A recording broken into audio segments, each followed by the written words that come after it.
as a second. And all those in favor? Or a roll call vote, I guess.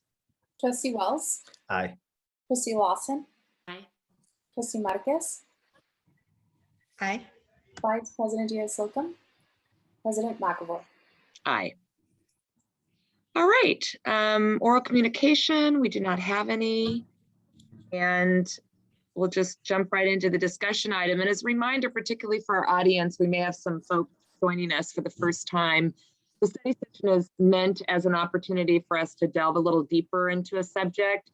And I know we've been wanting an update on our child nutrition service for a while. So we're so happy to have our guests here today to walk us through kind of where we're at, and we can have a discussion. And I do know we've had a lot of interest from some of our parents at school sites.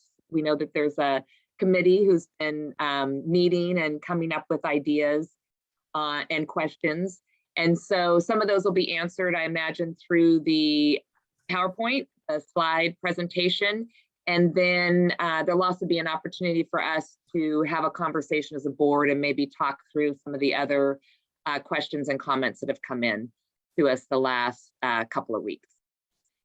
And I think with that, I'll just turn it over to Dr. Baker to kick things off. Thank you. All right, so this evening we have the Child Nutrition Services Department with us. We have Anna Legou, who works as one of our managers from Sodexo, and we have Patricia Correa, who is also with us, who works for the Redwood City School District as one of our managers for Child Nutrition Services. And Priscilla Aquino de Choso, she oversees the CNS program, so I'd like to welcome her also. So this evening, you're going to hear an overview of what is happening at this point in time with child nutrition and how we are moving forward. So Priscilla, would you like to say anything before we turn this over to Anna and Patricia Correa? So hi, Dr. Baker. I think the purpose was, as you've mentioned, so we're hoping that we will be able to provide some information about what's happening with our child nutrition program, what are the challenges for the current year that we're facing, and what are the plans we have for the future. And we will be happy to answer any questions that the public may have. And if we don't have a chance to answer them today, we're going to follow up with an email. Perfect. Great. Yeah, and actually I might just mention, just so folks know, because I think there's just, I think Eliana and Kyle and I see the speakers cards. So we do have 2, 3, 4, 5, 6 people who would like to speak to this issue, I think. Yeah, it looks like 6. So I thought what we would do, assuming this is okay with the board, is that we'll hear the presentation and the board can ask any questions along the way, any clarifying questions, that sort of thing. And then at the end, we can ask any additional questions we might have. And then what I thought we might do is take our speakers from the parents and audience members, and then the board can have more of a discussion and help answer any questions that are coming up, that sort of thing. So hopefully that works for everybody. And I will say that we need to try to wrap up by about 6:45, 6:50, because we do have a 7 o'clock meeting. If for some reason the conversation is really rich and we feel like we're not quite done, we can always move it to finish after our regular business meeting tonight. We do have the ability to do that, but we're hoping to cover everything in the time we have today. Okay, all right. Anna, welcome. Thank you so much for being here. Thank you all. It's nice to see everybody again. So I'm going to start sharing my screen for the presentation. And then of course, you probably know once I start sharing, I can't really see you all. So if you have questions along the way, please just go ahead and ask them to us, please. And bear with me while I start my sharing.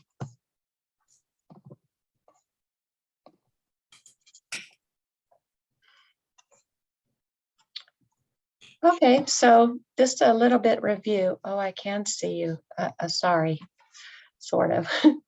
So just to let you know that this school year, as you probably already know, all the students are eating at no cost for free. This is because of the USDA United States Department of Agriculture waiver that was granted because of COVID-19. The United States Department of Agriculture, or the USDA, also increased the reimbursement rate for school meals this year because they knew that supply costs would be higher, food costs would be higher, and labor costs would be higher because the country's reopening, and we'll go into all that later. There's a lot of waivers we're using this year, and they all expire June 30th of 2022. And I think you all know that California became the first state to mandate free breakfast and free lunch for all students, and this goes into effect July 1st, 2021. So this year and next year, all students will still be able to eat for free. The California program is called the Universal Meal Mandate. It's for all public schools, all charter schools, even if they don't have a food service program now. Starting July 1st, they have to offer breakfast and lunch to every student for free. And the reimbursement rate will decline. And that's a key to remember, and we're going to go over that a little bit later in the presentation. Me and Patricia want to go over the huge challenges we're facing this school year. We're going to go in depth into our chronic labor shortage and our severe supply chain disruptions. And for the chronic labor shortage portion, I'm going to turn the mic over to Patricia because she does a great job managing the staffing and making sure that every kitchen does have somebody there every day to feed our students, our children. Thank you, Anna. So as Anna mentioned, we have challenges regarding staffing. We've had it for a couple years, but after COVID, during and after COVID, we've had even more shortages and more challenges. So every day I'll say it, I'm creative in how I make sure that all the kitchens are fully staffed.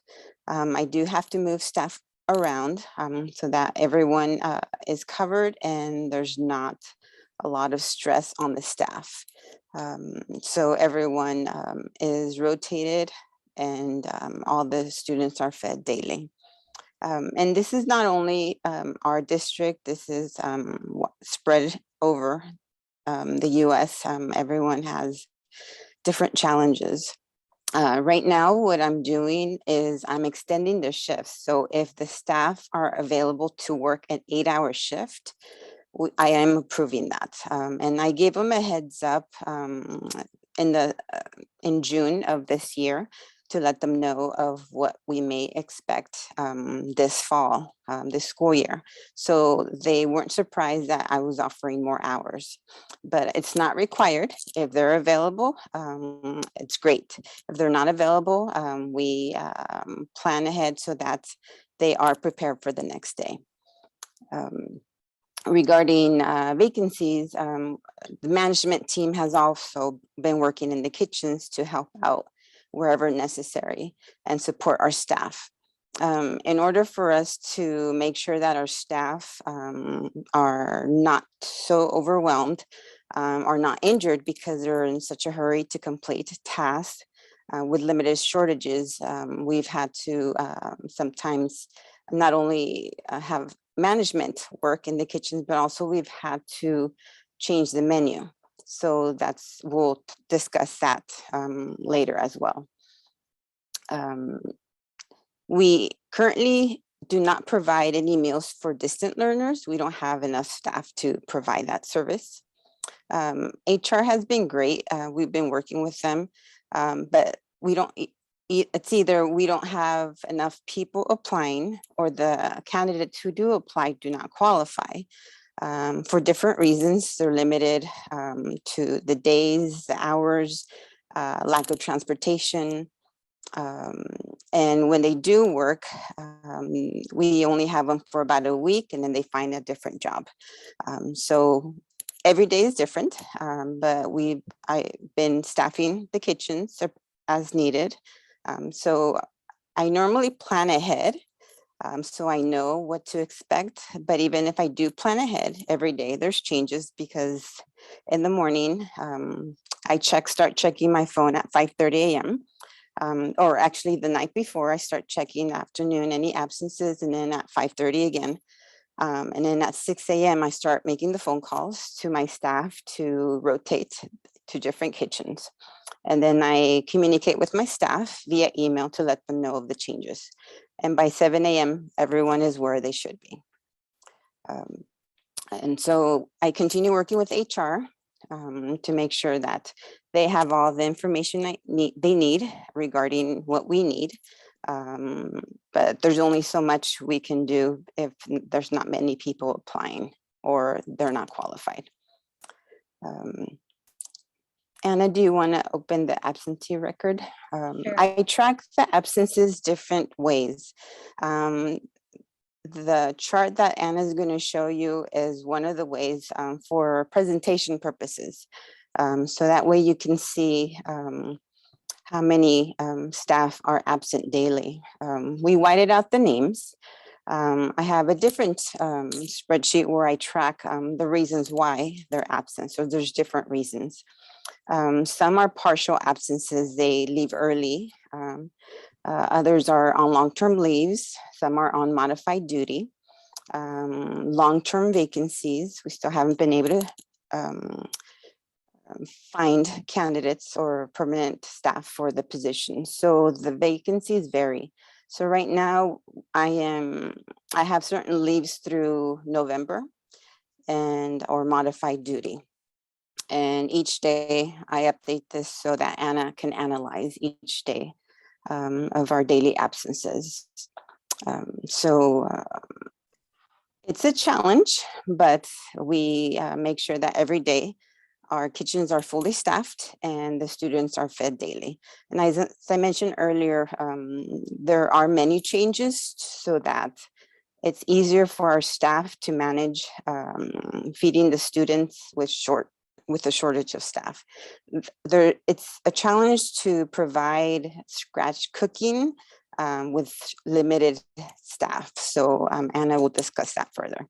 But overall, we're supporting our staff and they've been great. I thank them daily and I appreciate them. Without them, we wouldn't have the kitchens open. So we truly appreciate all their flexibility, their efforts.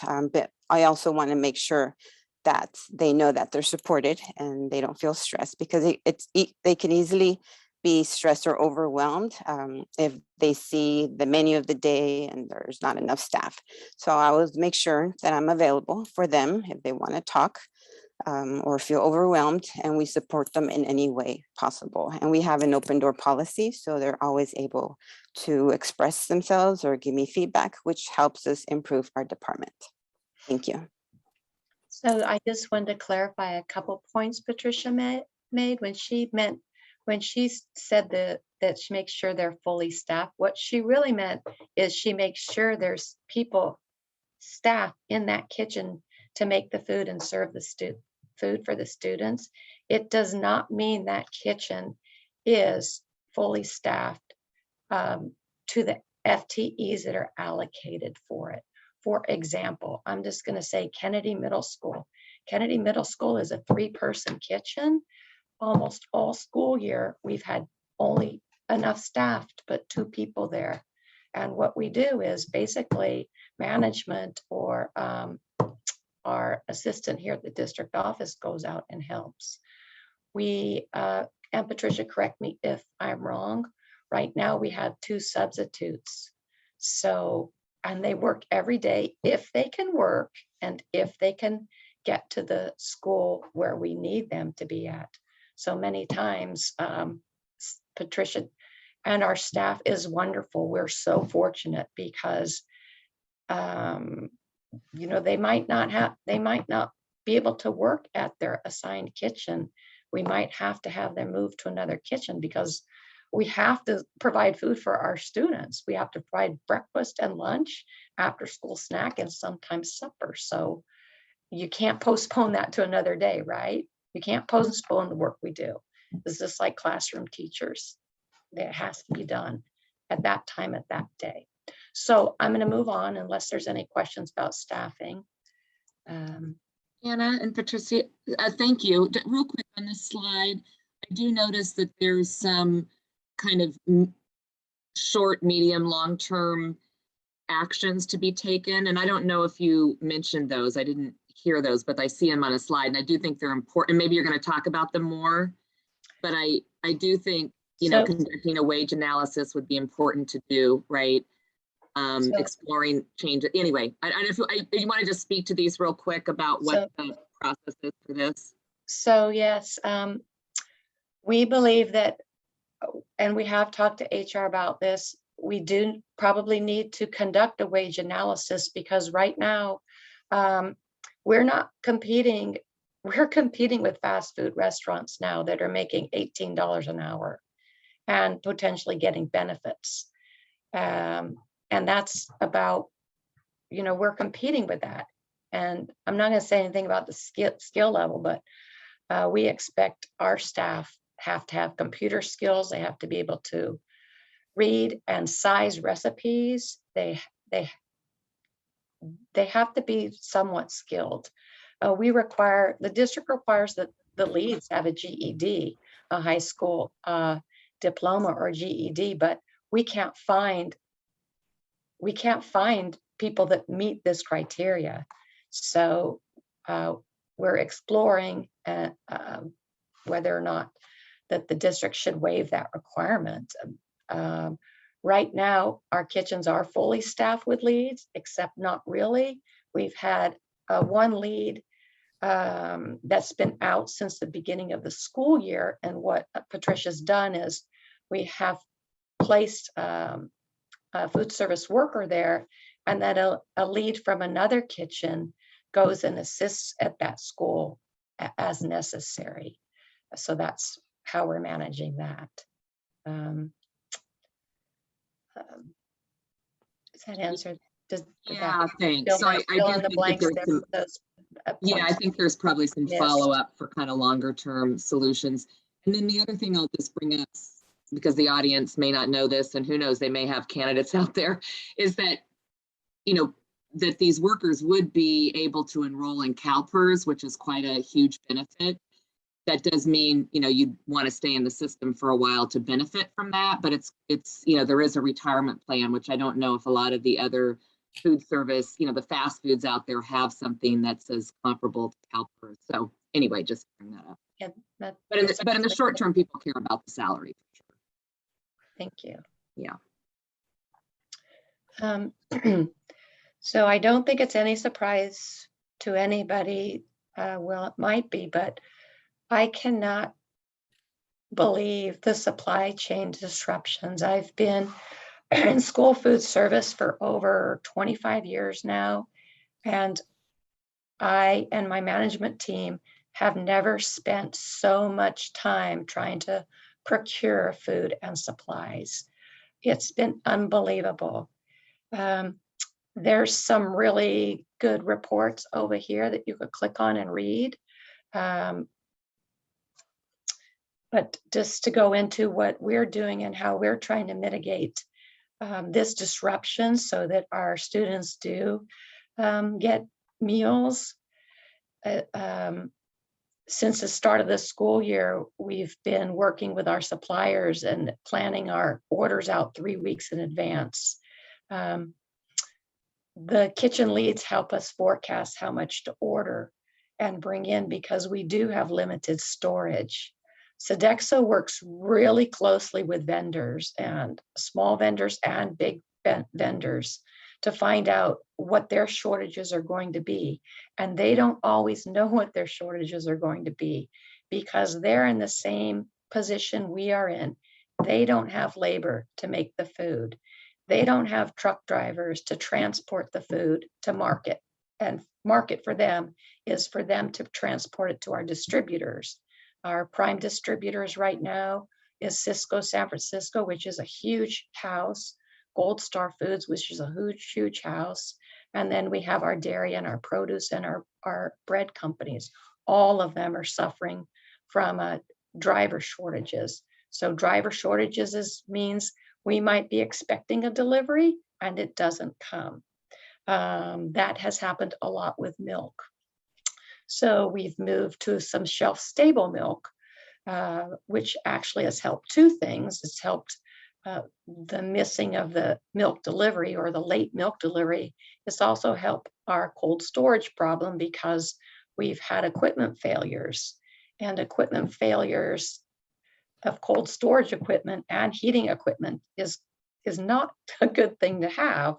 In normal days pre-COVID, that equipment might have been down 1 or 2 days at the most, but now we're looking at equipment being down sometimes for months because, one, we can't get service on it in a timely fashion, and two, the parts aren't available. The parts are on back order or delayed in transport. So to mitigate this, the warehouse, our wonderful warehouse staff have helped move equipment from school to school, juggling it around where we need it to support the meal counts at different schools, because different schools obviously have different amount of students we serve. Paper supply shortage has been incredible. We can't get meal trays. The trays that we serve the food on, or the trays that the students use to put their food in at meal times, we can't get them. Is a severe shortage. So we're like competing all the time with other school districts to get our orders in and our pre-orders in, and we hope it arrives. So we've had a lot of a substitute to different trays. We do have one school that's using reusable serving trays. And that, again, that puts a little bit added strain on them because they have to wash and sanitize those. But even the reusable serving trays are on back order now. And so I can't even get those in stock. So we do a lot of creative things to try to minimize our paper and disposable supply shortage. We only publish our menu a week at a time. We want to make sure the food is in-house before it's announced to the public that this is on the menu. We learned this kind of like the hard way, because at the beginning of the school year, we did have a month's menu posted. And we found very rapidly that we had to make many menu substitutions, and that was not a very good customer service thing we did right there, and we had to constantly change the menu. We have published on our website the severe supply chain disruption we have, and we have had to let administrators know. So I think our customers do understand now that at times the menu will change. At times they will see certain things that are different than the normal products that we procure and source for our students. Is there any questions about the supply chain? And it's not allegedly, it's not supposed to get any better, but we have seen a little bit of light. We are getting a few less shortages. But it's partly because we're planning ahead. We're working closely with the vendors, the food manufacturers. We know what they're making right now. We know what they're going to be short of. They tell us, and we don't menu the items that we know that we're not going to be able to get, which has changed our menu quite a bit. I can give you a really good example. We used to do spaghetti with meat sauce. Is a pretty popular item for a fast scratch item that we offer because we cannot get the ground beef, we cannot get the ground turkey, we cannot get the chicken. It's usually ground beef. We have changed that to pasta with marinara sauce, and the protein or the meat alternate now has become cheese. And right now, there's no ETA on when we're going to be able to consistently get in the beef product that we use. Moving on so those are our main two issues going into this school year. Now I want to just talk a little bit about staff, parent, student expectations and perceptions of the child nutrition program. First of all, we want to make sure we're clear on the fact that we seek out feedback and we appreciate input. And if there's a issue that anybody wants to raise with us, we would like to hear it because we want to address them. Sometimes we can address them and resolve it quickly. Sometimes we cannot resolve it quickly. And sometimes what people want, we simply cannot do right now. We have communicated supply chain disruptions. I already mentioned, we plan the menu well in advance. At the beginning of the school year, we had almost all convenience items, all prepackaged items, because we had to order the food back in July, not knowing what mitigation strategies would have to be used when we started the school year. So we wanted to be safe. So we ordered everything prepackaged because that's what we thought we might have to have. Well, as we went into the school year, we found out that we could go back to where it was pre-COVID to a degree. We could open up our offering bars or salad bars, as people call them. So we could offer more choices of fruits and vegetables. We didn't have to package everything. So our menu over the course of the school year to now has, in my opinion, improved because we're able to offer more variety, more fruits and vegetables, and more variety in entrees. We reinstituted Harvest of the Month, which we never had at all during the pandemic. This program is kind of like an educational program. Well, it is an educational program because what it does is it introduces different fresh and local fruits and vegetables that are seasonal to our students. And we try to make a big deal out of it because we want the students to try different new fruits and vegetables. For example, this month it will be persimmons as soon as we're able to get them in. And so they'll be at all the school sites, and at some of the school sites, we'll be able to do taste testing where we actually slice the persimmon up and do taste testing. So school sites where we can't do that because we just don't have the ability to do that, then the students will be able to take the whole persimmon and hopefully eat the whole thing. But we like to, otherwise some children will never have tasted persimmon. I never tasted a persimmon before we started doing it for Harvest in the Month. So, and I'm not young. Anyway, in December, we plan to do some surveys of our students. We think that we want to survey them on lunch entrees that are more plant-based. We already know what they like. We know their favorite items, but we want to get an idea of what we can do long-term for sustainability. What can we introduce to them as more of a plant-based entree? We're already conducting a student taste testing on potential new menu items. Jason went out to a school this month and prepared a vegetarian enchilada, which was mostly the main protein was beans, tofu, and then cheese. So it wasn't 100% plant-based, but it's more than 50% plant-based. And he will be doing another taste test on the same menu item at another school this month. Because it's not just taste testing the recipe with the student or the item to make sure the student likes it. It's also testing it to make sure that we can mass produce the item. Enchiladas, if you look at your standard enchilada, it's a rolled item. And when you're doing 400 enchiladas or 400 servings of enchiladas or 200 servings of enchiladas, that's not possible. We don't have the staff to do that. We want to do it.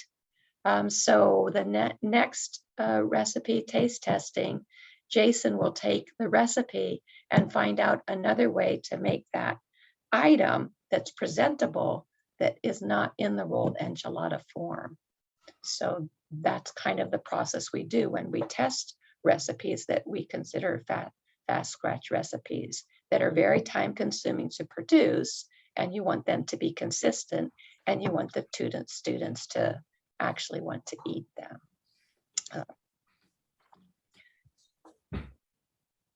And this is going to go on to where we are this school year with our participation rates now that any student can eat for free.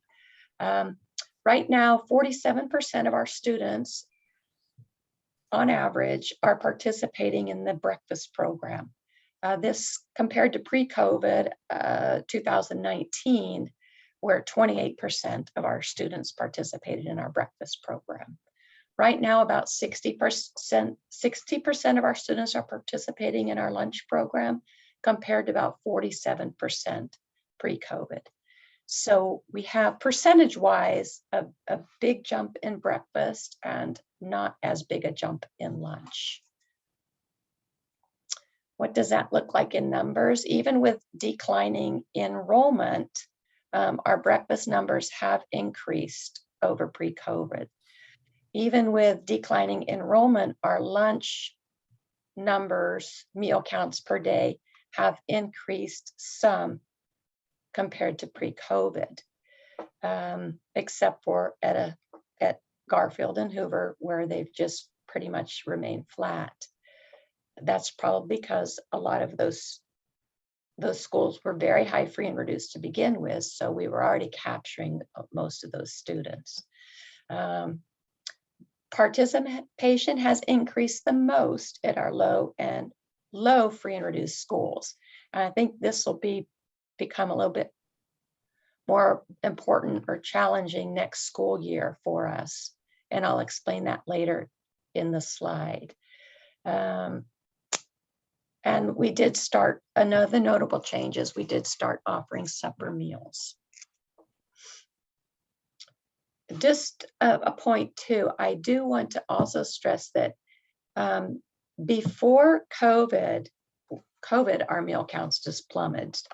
But before COVID, our meal counts were declining because enrollment was declining and a number of free and reduced students was declining, and they were our main customer before COVID and before everybody could eat for free.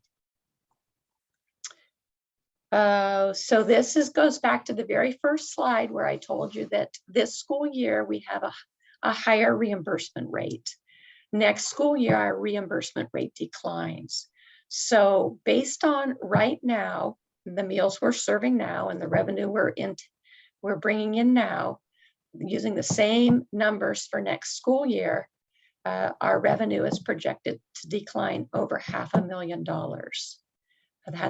That's not insignificant. It's very significant. And even still, we are not sure as of yet what the reimbursement rate will be under the Universal Meal Program. And I'll go into that a teeny bit later on. Right now, I would just want to go over a little bit about the school lunch and breakfast program and maybe clarify some things about what we have to do. For lunch, we have to provide what the government calls 5 meal components: fruit, vegetable, grain, protein, which for the United States Department of Agriculture is called the meat alternate. And in the little blue circle up here, under that blue circle for my plate, which is the guidelines for all healthy Americans, it says dairy. But under the National School Lunch and Breakfast Program, that becomes cow's milk. So we have to offer cow's milk, grains, protein, vegetables, and fruits. Of that offering, the students have to take at least three of those components, and one absolutely must be half a cup of fruit or vegetable. Okay. And I think that's important to know, because in order for the district to claim reimbursement for the meals that are served, and that's how the program is funded, we have to make sure each student does take a half a cup of fruit or vegetable and at least 3 other components. Breakfast is a little bit different than lunch. We don't have to offer fruit and vegetables. We can offer fruit and vegetables. In this district, we choose not to offer fruit and vegetables. I'm sorry, in this district, we choose not to offer vegetables. We offer fruits at breakfast. Breakfast is a heavily grain. We have to make sure we meet the grain requirement before we can move to the protein-rich foods. Like a typical protein-rich food at breakfast might be an egg, might be sausage. We do string cheese at breakfast. So those are the main protein items. And again, we have to offer cow's milk. At breakfast, again, one of the requirements is they must take a half a cup of fruit or vegetable, and juice is considered a fruit. And we do offer juice at breakfast because they have to walk out of the serving area with a half a cup serving of fruit. And juice has some adequate nutrition. It's fortified with different vitamins. Redwood City's program under the meat alternate, which some people would consider protein. We have to follow the specifications outlined with the United States Department of Agriculture. All the meat alternates we bring in have to have a product specifications sheet that guarantees that it meets a certain level of protein. So we can't just go and buy the meat alternates and buy the meat alternates or cheese, fish, legumes, and eggs. It has to meet certain criteria.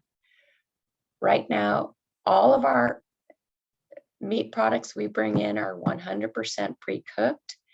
And we have to do that because our kitchens are not designed to handle raw meat. They're not approved for that. It's also a food safety issue.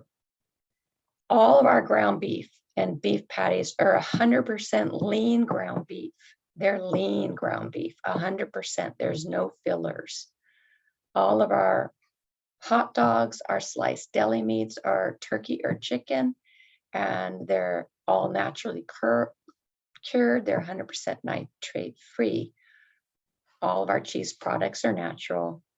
And the legumes, otherwise known as beans, that are purchased are either dry, but usually right now they're low sodium canned. And the reason we don't procure dried beans is because of the labor it takes to turn those beans into something edible, right? All the grains. It's kind of overwhelming, but I want to list every single grain. All the grains are at least 50% whole grain. Brown rice is the only rice we can offer. Sometimes it's not as well accepted because the general populace is mostly eats white rice still. The tortillas are whole grain. So when we make our quesadillas, it's on a whole grain tortilla. And most households don't eat whole grain tortillas yet. All the snack crackers, all the pizza crust, everything is made at least 50% whole grain. Fruits and vegetables. So we've always in recent years strive to procure local fresh produce. That's an ongoing mission or goal that we do. So when I analyzed it this school year, from the start of the school year through October, I found that 63% of our fresh produce is California grown. Now, of the 37% that isn't California grown, 92% of that is the apples that are on our menu that come from the great state of Washington. Of our California grown produce, 53% is considered locally grown. And that will probably hold pretty much true throughout the school year, with the exception of the winter months when the fresh vegetable crops, a lot of them, especially green leafies, move to Arizona. Right now, well, actually not right now, this is the time of year where the fresh leaf grease, the greens move to mostly to Arizona. So some of that will go down. We offer at least 2 fruits a day and at least 2 vegetables a day. If they're canned, and so the corn is canned, and the corn is one of the favorite vegetables of our students, they are low sodium. All the legumes are low sodium. We've moved to low sodium canned items quite a few years ago now. Moving on to milk, it's all hormone free. There's no high fructose corn syrup in the chocolate milk. The chocolate milk must be non-fat. The white milk can be low fat or non-fat, but we cannot offer whole milk. We must offer 2 different kinds of milk at both meals because we want to give the students the ability to choose, because we do want them to consume the milk because it is rich in protein, it is rich in vitamin D, it is rich in calcium and riboflavin. Now, why does the USDA, the United States Department of Agriculture, say that we can only offer non-fat flavored milk? Well, if you look at the nutrition profile of non-fat flavored milk versus low-fat milk, you'll see that the caloric content is almost identical. So what you are doing is, in the non-fat, you're taking away the saturated fat, but you're adding the sugar. For the low-fat milk, you're adding saturated fat, but reducing the added sugar. So it's a trade-off. So in this district, in Redwood City School District, chocolate milk is not on the breakfast menu, but it is on the lunch menu. Now, I will say, because we do have to offer 2 different kinds of milk at every meal, sometimes if we run out of non-fat milk, if the delivery's late or what have you, then we do offer chocolate milk at breakfast also. That doesn't happen that often, but it does happen. I want to just go into some terminology that we use in food service. Scratch cooking. Scratch cooking really means all items in the recipe are from raw ingredients. This includes sauces. We do not have any scratch cooking recipes at all. What we do have is fast scratch recipes. This is basically assembling ingredients, some of which are convenience items. And in the scenario I'm going to go through right now, the pasta with marinara sauce. So the pasta, we boil it, we take the dry pasta, we boil it up. We take a canned marinara sauce that we spec. It's low sodium. It's a clean label, which I'll go into later. And we take the meat sauce, if we can get it, and heat it up and add it to the sauce, mix it all together. And that's a fast scratch recipe that utilizes all clean labeled items. A convenient item is very little prep. Basically requires that we heat it. maybe sometimes it requires that water be added. And a clean label item is a product that has as few as possible ingredients, and the ingredients are generally recognized by the consumer. We try to source clean labels as much as possible, and we do have a lot of clean label items that go into our fast scratch or speed scratch items. Any questions, or should I keep going? Keep going. This is the model we're currently using for our menu planning. Our current lunch menu is a choice of 3 different entrees, and at least one is vegetarian. We menu 1 speed scratch item. Examples would be our soft taco, our pasta with meat sauce, our orange chicken overnight rice, our cheese nachos. Those are some examples. So those are the items that take our staff time to prepare, more time to prepare than the other item on the menu, which would be a convenience entree. This would be an already made burrito, a taco nada, a corn dog. Those are convenience items. And then each day they make a sandwich. The sandwich is made fresh that morning. The ingredients that go into these sandwiches are all clean labeled. Even the bread, the fresh bread that it's put on is a clean labeled item. Every school has New York Pizza Day once a month. This district has been doing Pizza Day since before I got here. It is the favorite day of the week, but some students don't like pizza, so even on Pizza Day, there's always sandwiches available for those students. Our breakfast entrees right now are 100% convenience, and our supper entrees right now are 100% convenience. Menus include a choice of fruits and vegetables and a choice of non-fat chocolate milk or low-fat milk. And the harvest of the month is just the graphic I put up there. There's a website you can go to that has all kinds of educational items that teachers can use or parents can use, and fun worksheets that students can complete. Goals, ideas that I put together for this presentation, addressing nutritional transparency, which has come to our attention this school year. The district can purchase a web-based program in which will allow us to post all of our nutritional information directly on the web-based menu.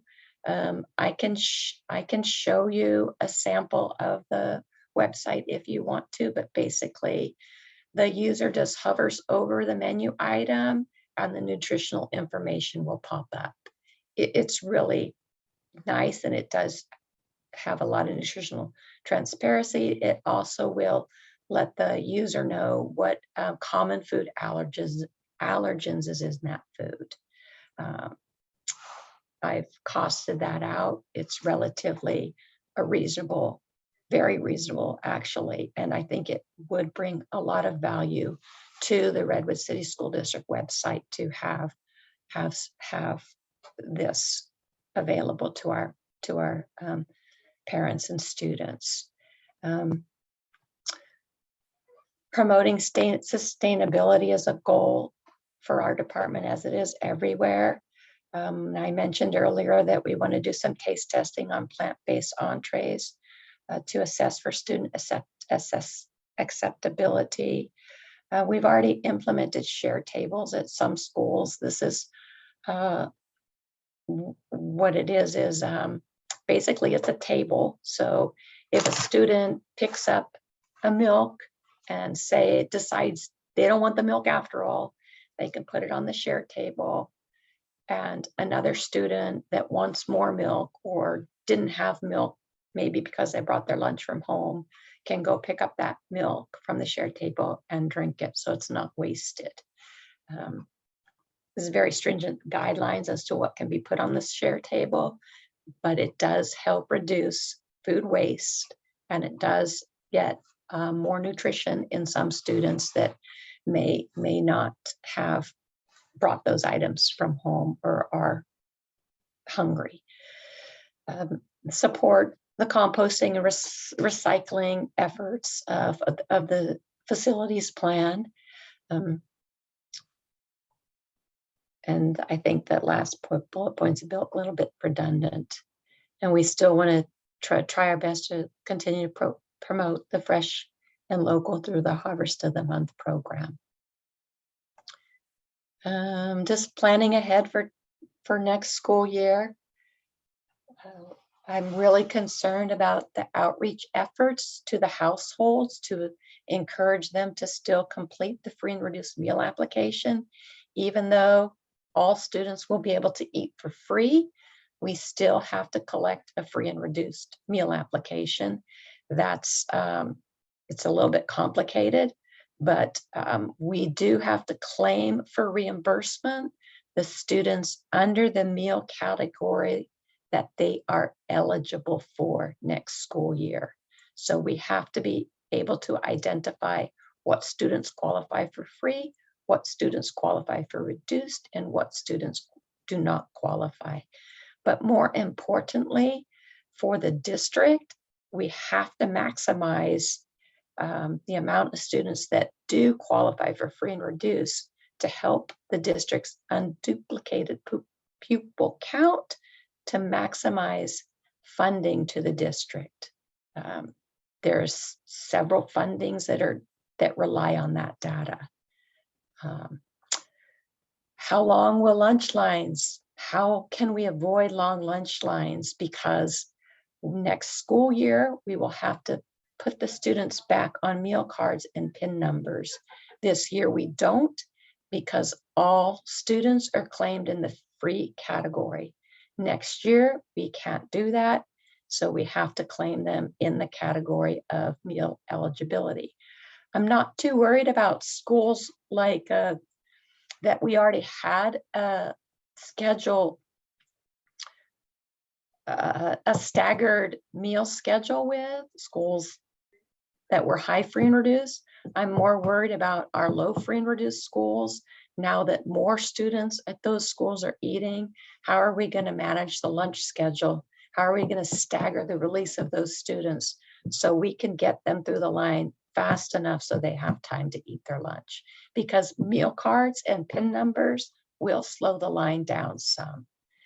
And then again, how can we maintain daily kitchen staffing with the chronic shortage that doesn't seem to be going away? The last slide is just, you know, we want to do the best for our students. Everybody in education wants to do that, and child nutrition service is no different. If the district shares their goals, other than the goals that we already have in child nutrition, part of Sodexo's job is to help quantify those goals, and then the district decides what is sustainable and important to the school district, and we move forward. And that's the end of our presentation, and I'm just going to stop sharing if I can figure out how to do that. Oh, it says stop sharing. And we're open for questions, or I need to delve deeper. Thank you very much for the presentation. I think that was really helpful for everybody to get on the same page with kind of where we're at, various challenges and opportunities. So thank you.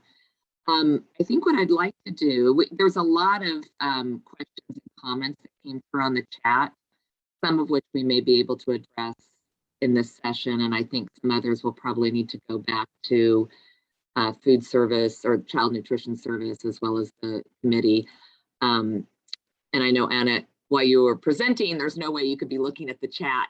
Sorry. I know that's a challenge. I've been there. I just see so I how just many, want- there's 60 chats now. Yeah, so I just Oh, want to acknowledge, and some of them are saying thank you for all the hard work that Oh. all the child nutrition service folks Wonderful. do. Yeah, so thank you, Anna and Patricia. So we do have, well, actually, let me just first ask the board if you have any clarifying questions or comments. I don't know if Maria or Cecilia, being on the committee, would like to add anything. I did want to mention that we've got a number of speaker cards that have come in. So we'd also like to hear from them. And I did say earlier on that you'd have up to 3 minutes. What I was hoping to do is maybe folks could try to keep their comments to 1 or 2 minutes, because I do want to get through everything and also have time for a board discussion. So I'm just putting that out there now so you can start thinking about your comments and maybe summarizing. Or if somebody says what you were going to say before you speak, you could also just say ditto. Okay, so let's first move to the board and to Cecilia and Maria and see if you have anything to add to the presentation or any questions you might have for staff. No, I think I would personally like to hear the comments, since we set up this meeting, especially to hear from the parents and to have the whole board have the discussion. Can I ask just a couple of questions before that, just to clarify? Anna, with the, I know you said we're required to offer, or the kids are required to take cow's milk as the dairy option. Are we able to offer like an oat milk or an almond milk, and they can take that, but it won't count towards their 3 items that they take? If the district wants to do that, Okay. yes.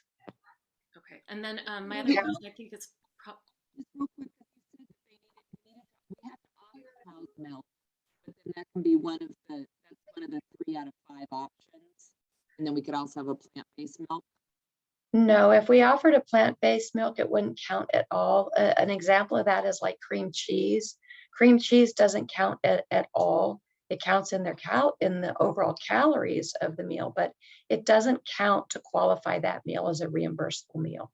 So if we were to bring in what I would call cow's milk substitutes, they would not go into qualifying as part of the reimbursable meal. So that's the student that selected the the alternate to cow's milk would still need to take at least 3 other items, 3 other components at breakfast. 3 other components okay. of the food group items. I'll call them the food group items because that's basically what the public would call them. And then my question, I think, is probably for Wendy Kelly. With the staffing shortage, my guess is no, but is it possible to have parent volunteers in the kitchens? And I'm thinking probably not because of the union. Yes, unfortunately, we cannot have volunteers replace classified union members' work. That is problematic, certainly on an ongoing basis. Okay, thank you. Mhm. I think those are all my questions.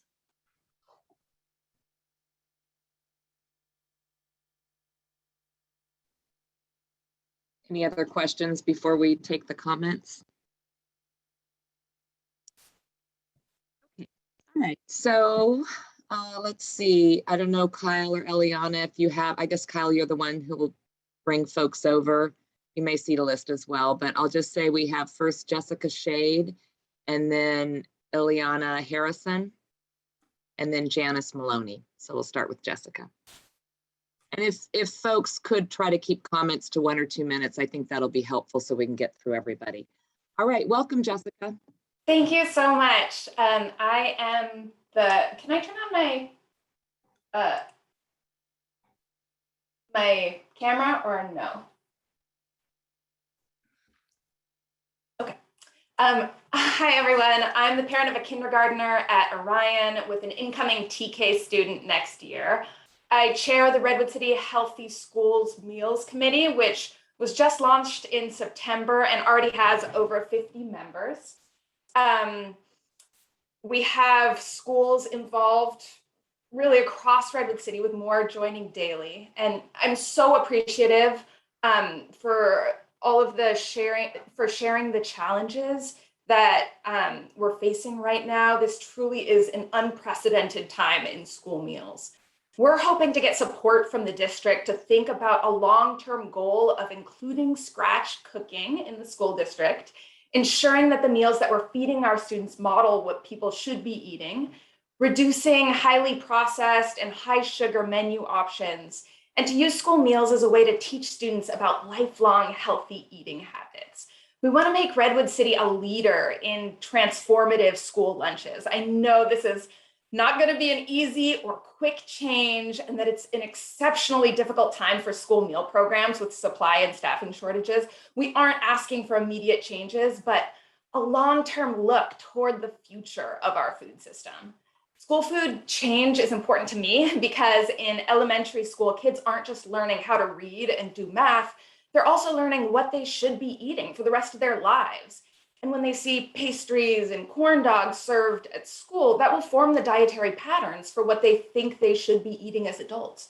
So for example, when my 5-year-old daughter requested sugary pastries at our house every day for breakfast, and I told her, no, because that's not healthy, her response was, cinnamon rolls are healthy because they serve them at school.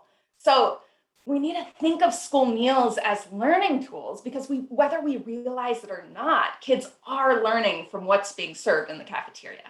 I'll also note that there are several nonprofits in the area that help school districts achieve school meal improvement. This isn't a journey that we have to do solo. In the materials we provided, there are a list of organizations that have a record of helping schools improve school meal programs. I also know that several other districts have expanded their local fresh meals during COVID. And at our next committee meeting, we'll have childhood nutrition directors and staff from 4 other districts who have done it come speak to us. And I'd love to invite you to attend that if you're able. Several districts start their journey of improvement through a pilot program. And I'd encourage you to explore the option of a pilot for more scratch-based cooking as staffing allows, of course.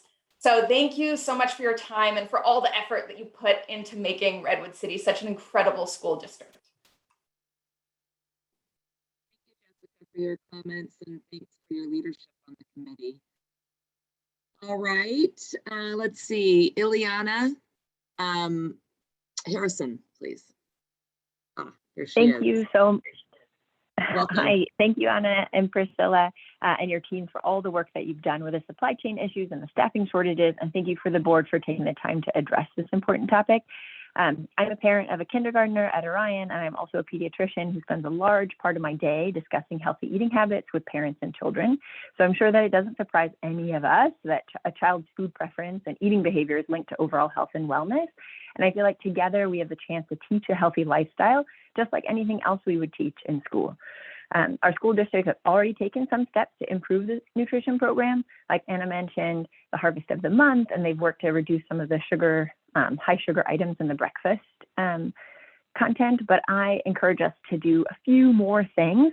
And the things I'm gonna mention are all consistent with the guidelines from the American Academy of Pediatrics, the CDC, and the USDA. So the first one, which lots of people have commented about in the chat, eliminate juice and flavored milk. To do so, we of course need to ensure easy and fast water access in all the school cafeterias, like water bottles or water bottle fillers, cups, and those types of things. But really, we need to eliminate the juice and flavored milk. Number 2, increase fruits and vegetables so that they truly make up half of the plate at each meal. Anna showed that wonderful My Plate image in her presentation, and I think we should push a little bit harder to get towards that as our goal. Number 3, continuing to eliminate high sugar breakfast items. And 4, increase lunchtime and or include educational time as a part of lunchtime to allow that students have ample time to eat their lunch. I'm imagining it takes longer to eat a salad than chicken nuggets. As a pediatrician, I get lots of questions about calcium and vitamin intake. So I just wanted to take a moment to discuss the first recommendation, which was eliminating juice and flavored milk. We know that children who are introduced to sweet drinks at a young age develop a strong preference for them. So with this recommendation, we're weighing the negative effects of developing a preference for sweet drinks versus the risk of not getting enough nutrients. The AAP has recommended that real fruit is always preferred to fruit juice and is not recommended for children with rapid weight gain. So since a substantial portion of the children in our county are obese, in fairness to all children, we should eliminate juice. And then real fruit offers all of the nutrients that juice does. In addition, it also has fiber, which is important for gut health and decreasing the risk of obesity. And then in addition, the chocolate milk that we serve adds 18 grams of sugar to that of regular milk, which is more than 4 sugar packets in a cup of milk. It's unnecessary and should be replaced with plain milk. The other thing that I wanted just to quickly mention, the USDA recommends that half of our plates should be filled with fruits and vegetables, which is difficult for many of us to achieve and difficult for parents to serve. And so when children see other kids and teachers eat vegetables, they will too. And I feel like it would be so nice to have our children come home to us and ask, could we have more broccoli at home because I tried it at school, instead of, can we have chicken nuggets and pizza because that's all my friends are eating at school. So just like Jessica said, the Redwood City School District has the opportunity to set an example and transform our lunch program into one that emphasizes healthy eating and that helps families lead healthier lives. So thank you so much, time, for these few minutes, and I really appreciate all the work that you're doing on this. Thanks. Great. Thank you very much for your comment. Appreciate it. Okay, next we have Janice Maloney, and then we'll have Katrina Schweidenbach. Hi, this is Janice, and just hope you can hear me. We can. Welcome. Okay, thank you. I'm the parent of a second grader at Roosevelt and a kindergartner at Adelante. And I'm also very thankful for the district for supporting this improvement of school meals and for including this in your agenda. School meals can be a wonderful opportunity to teach students about lifelong healthy eating habits. The meals we offer our students shouldn't be highly processed and full of sugar. Currently, the choices resemble fast food or small convenience store type of choices. The menu is similar to the limited choices found in what's termed a food desert, which is a geographic area where residents have limited access to nutritious food. So these areas are populated by smaller corner stores, convenience markets, and fast food vendors with limited healthy food options. And food deserts disproportionately found in high poverty areas. So this is in contrast to an area with higher access to supermarkets or vegetable shops with fresh foods termed a food oasis. And so offering healthy school meals is especially important for students from lower socioeconomic statuses who get the majority of their calories from school meals. So currently these families are taking a disproportionately larger hit. And although the food is at a free or reduced dollar cost right now, the actual cost is transferred to children's bodies and current and future healthcare spending. I'd like to share an example of my second grader's experience navigating through the unhealthy options in the cafeteria. So my son and I agree that chocolate milk is an unnecessary and unhealthy addition to school menus. And one day he had to look under crates of chocolate milk to find a single regular milk, and he had to ask the staff to offload the crates just to get to that regular milk. And similar to Jessica's experience, my children are both viewing prepackaged pastries as a healthy, if not normal, breakfast option. So I know a lot goes into decisions about childhood nutrition, and there are major challenges right now, as you brought up. But it would be great if the district could consider bringing management of the childhood nutrition department back under the district.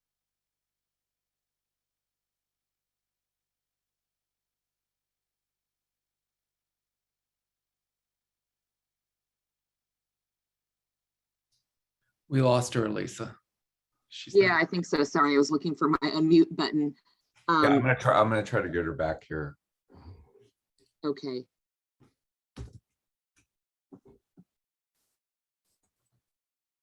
Try it now. Okay, is that better? Can you hear me? Yeah. Thank you.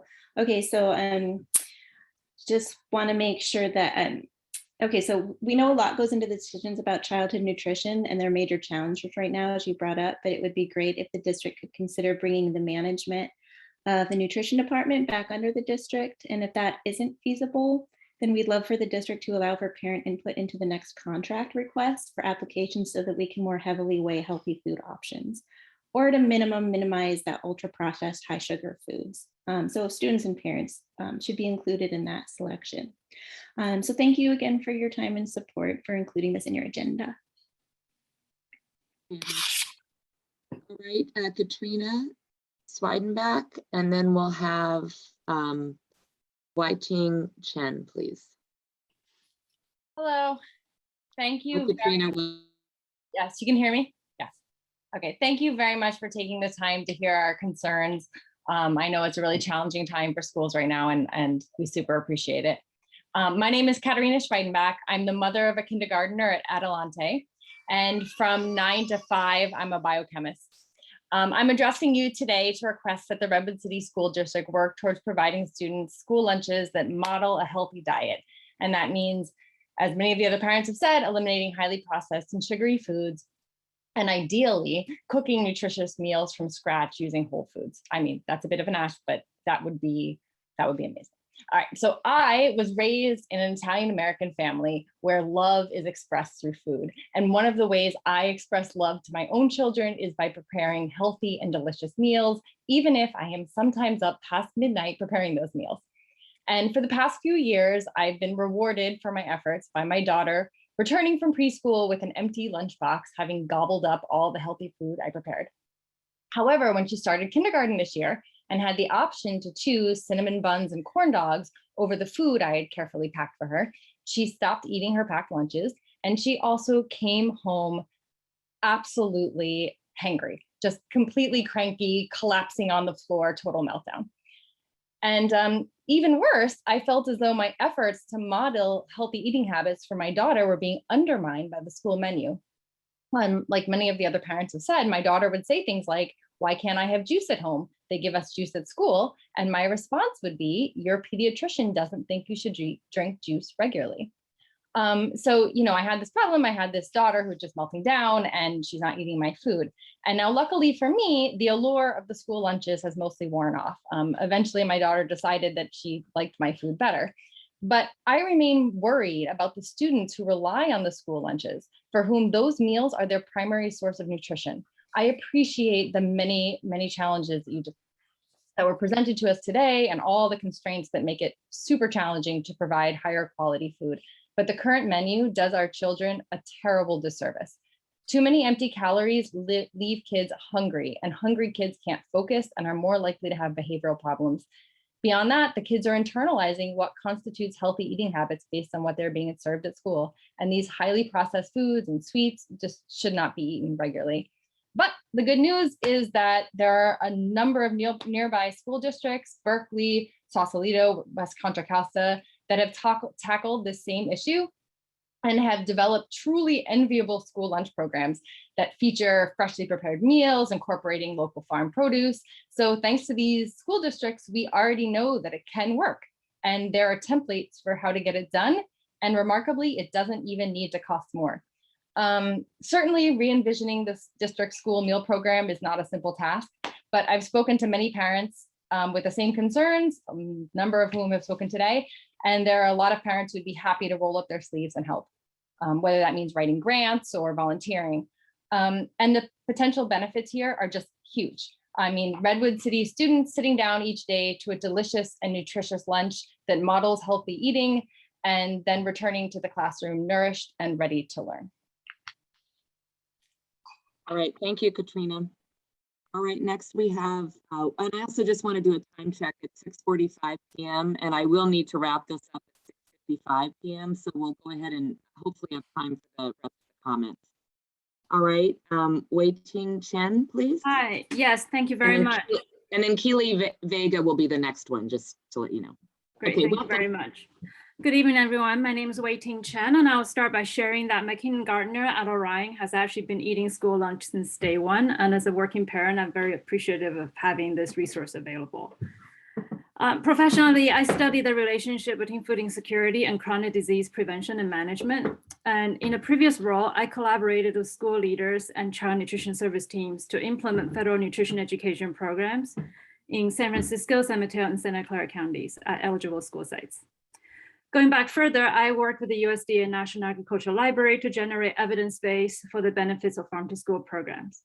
So all said, I have more than 10 years of experience in studying and improving school food environment that's grounded in operational realities. But I'm mostly here today because I'm the parent of a kindergartner and 11-month-old, which means that I'm just starting a 13-year journey with the district.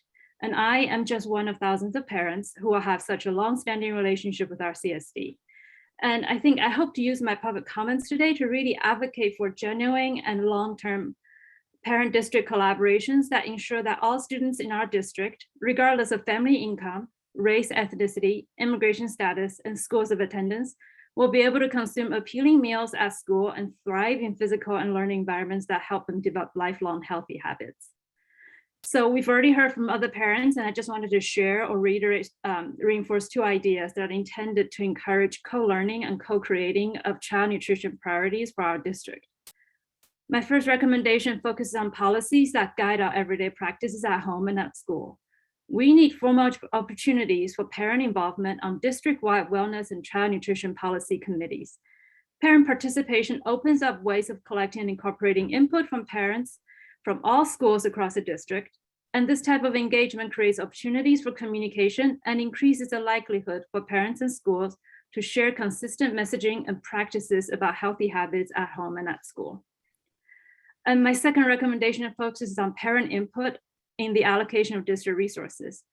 As Janice mentioned earlier, I hope the district is willing to find ways to solicit and incorporate parent input on food service contract renewal criteria and ensure that both the bid review process and final decision prioritize school sourcing and focus on quality above and beyond USDA dietary standards, which we know can seem outdated and does not reflect our children's needs.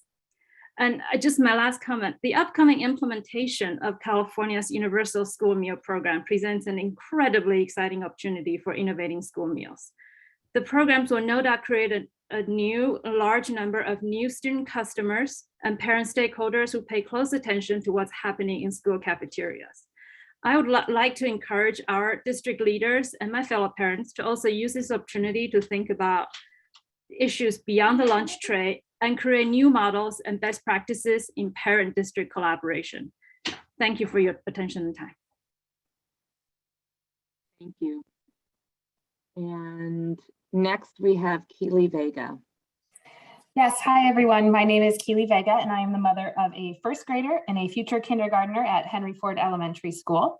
I do want to say just right off the bat that my planned comments might seem a little bit out of touch in light of the immediate challenges that we just heard about from Anna. And so I do want to recognize those, but also that we are planning for our long-term future here, which is the motivation for my comments.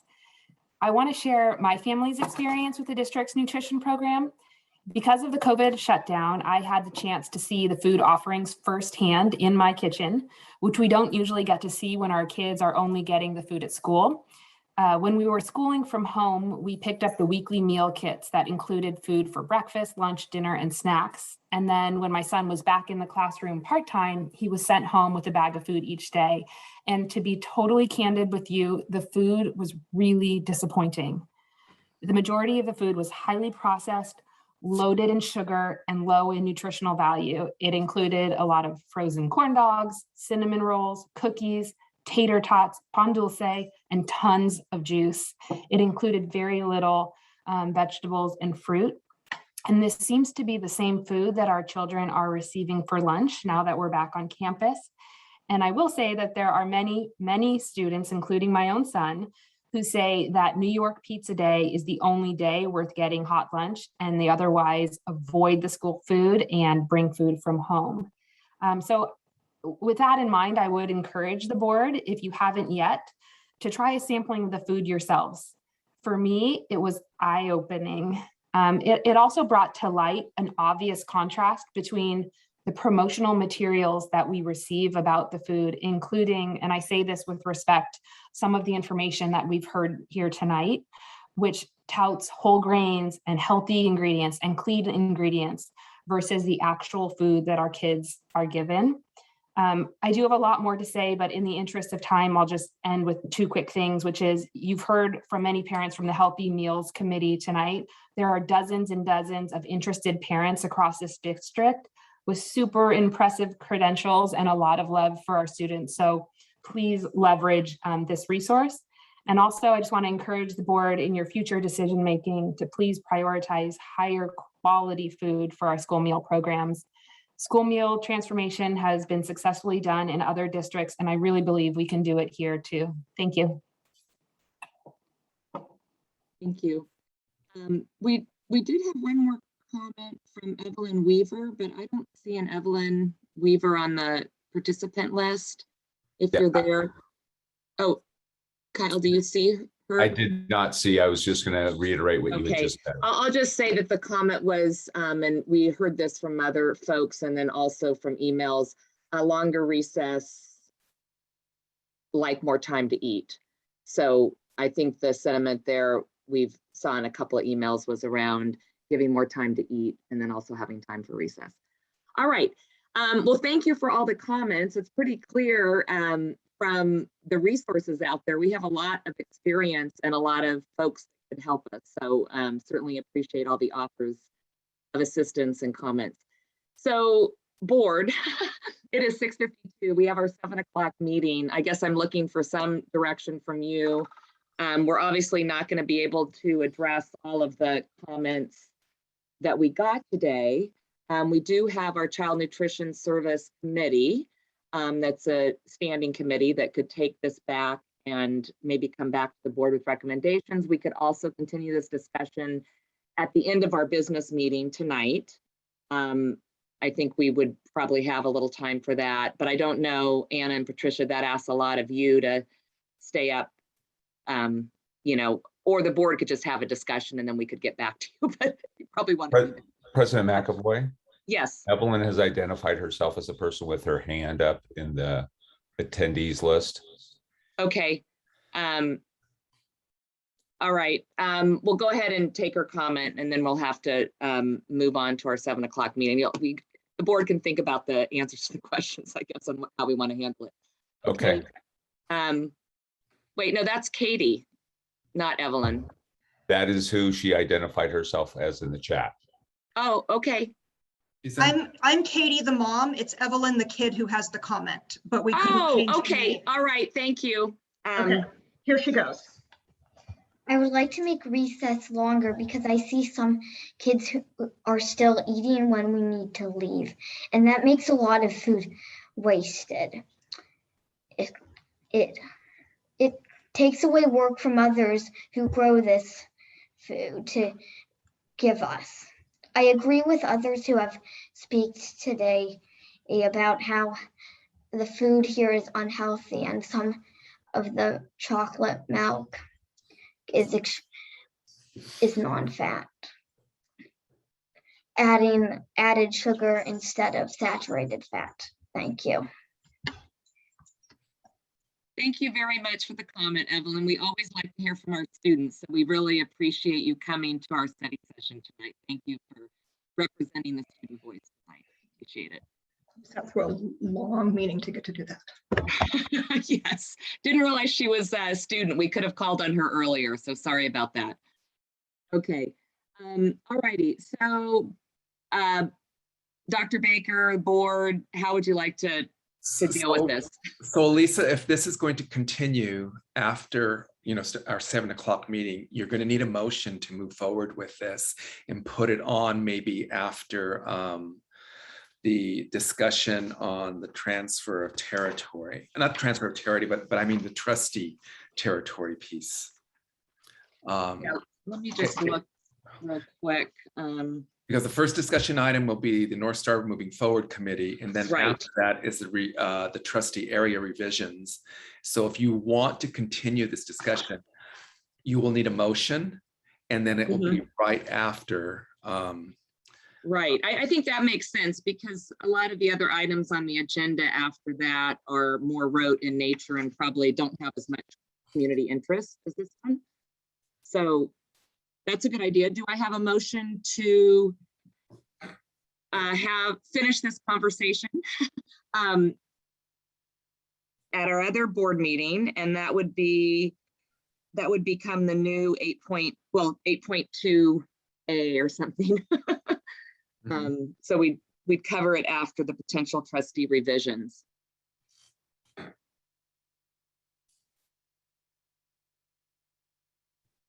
I think it makes sense. We can have a short conversation. I'll make a motion to do that. We'll second that. Okay, Mike with the motion, Maria second. Roll call vote, please. Trustee Wells, Aye. Trustee Lawson, Aye. Trustee Marquez, Aye. Vice President Diaz-Solcom, Aye. President McAvoy. Aye. And what we can do is we'll mark in the recording what time it is. And for those in the audience who are not able to stay with us for the evening, you could watch it later. And then certainly you gave us a lot of food for thought and comments. So thank you for all of those. All right, thank you, Anna and Patricia. So appreciate you being here tonight. And hopefully your schedules allow for you to join us later. And if not, we'll definitely connect back up with you. All right, thank you so much. All right, thank you. Okay, and then I guess finally, I just need a motion to adjourn this study session.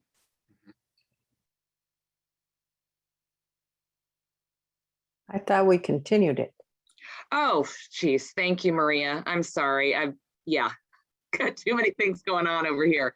You're right, we did continue it. Okay, so we'll see you all at 7 o'clock, and this will be continued as we already discussed. Thank you. Oh, Kyle, can you save the chat on this, please? Hopefully Kyle heard me. Yes, I can. Yeah. Okay, thanks a lot, because there was a lot of comments. We need to, it was hard to get all of those. Okay, thank you. Yep.